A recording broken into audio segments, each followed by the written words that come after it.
Alright everyone, this is my new computer. It's amazing. But unfortunately the lighting right now is very poor, so I'm stuck using a flashlight. Hello flashlight. Okay. So first the case, I chose a i7-970 Hurricane. Hurricane, no E on the end, so it's Hurricane. 2 USB 2s on front, a USB 3, which unfortunately my motherboard doesn't support, standard headphone microphone jacks, and on the very right an eSATA.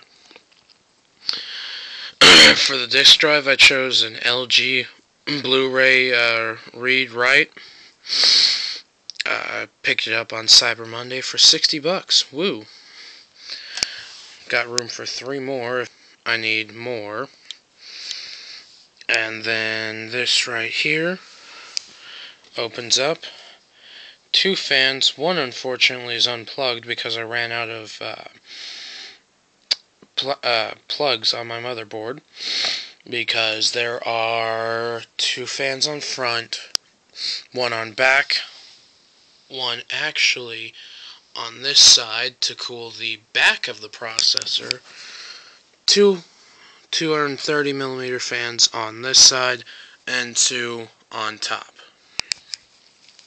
So, on top of that, I also have my cooling system, which utilizes 3 out of the 5 plugs that my motherboard had, so I had to make some changes. Luckily, the 2 on the side and the 2 up top use normal 4-pin 4-pin connectors straight from the power supply. Now I have all of these right here, which are all hot swappable. Really awesome. Just do this, pull it out, and if I had an actual hard drive, well, that's where it would go. But I chose for a solid state, which is down here in this one. Unfortunately, the solid state drives are not hot swappable. They're tied in directly to the motherboard. One little downfall, but I mean, realistically, who's going to hot swap a solid state drive? That's why they make flash drives. Moving on, I have an i7-970 processor and Intel's DX58 motherboard. Now you might ask yourself, why spend the money on that expensive a processor and go with a subpar motherboard? Well, the answer is simple.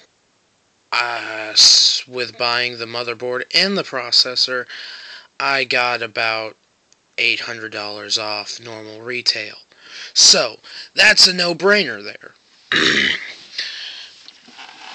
Now let's open her up.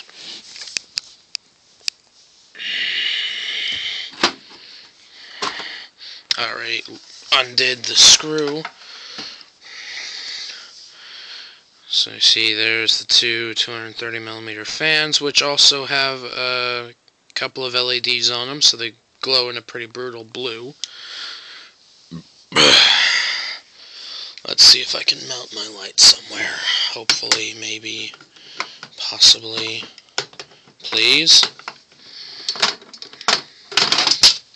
No, maybe on the case itself. There we go. That'll do. So I know it's a little bit dark, but I have a Corsair H50 liquid cooling system. Keeps my processor nice and cool. Ran Prime 95 for 30 minutes and didn't go over 45 degrees Celsius. I have the radiator down here at the bottom. Made a little bit of modification to it. Put another fan onto the top of the radiator. The H50 normally only had 1 intake fan. Well, I said screw that and added 2. Rocketfish 900 watt constant, 1000 watt peak power supply. Now you might ask, why not go with, something like Thermaltake or Corsair? Well, the answer is simple. Rocketfish actually is manufactured by Thermaltake, if I'm not mistaken. So, that again, for $20 less, no brainer. Have an ATI Radeon 5850 card. That's really the hottest thing in my in my computer. The chipset itself heats up typically to about 70 to 80 degrees Celsius while running Crysis at max, but lucky for me, doesn't go above that. I already have everything pre-wired. I fully intend to put 2, 3, maybe even wait till the 4 terabyte hard drives come, and quite possibly do a RAID array of some sort. But the motherboard itself is decent. I mean, it's not terrible. It just could have had SATA 3.0s and USB 3.0s, but you know, I'm still relatively happy for, I mean, all that I got. And all in all, I really don't need the SATA 3.0 or USB 3.0 for that matter. At least not now. There's another fan that I was talking about. And then, let's see. There's the 2 fans at the top.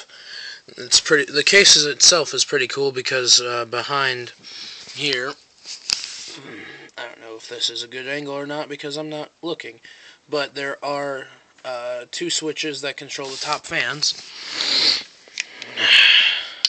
And the way it works is that these 2 fans are intakes, and these 2 are intakes, and that's an intake. That right there, and then the top 2 are exhaust. So airflow works out really nicely in this rig. And then I don't know, I haven't tested it out yet, but I connected the USB 3.0 to a little 2.0 hub over here that also glows in blue, so it kind of just amplifies all the light, because these 2 fans glow in blue, these 2 glow in blue. What really worked out nicely, though, even though I hadn't planned it, was that this little fan right here on the little side heat sink actually also glows in blue, so go Intel. And, well, really, that's my rig. I'll go ahead and close it up, power it on, so y'all can see it glowing. Give me 1 second.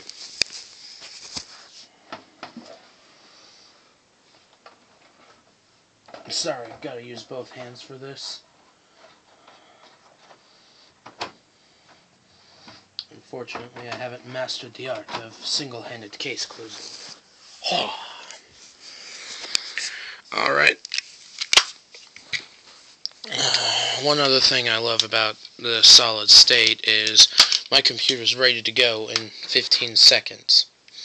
So that's also pretty brutal. I'll go ahead and take a step back.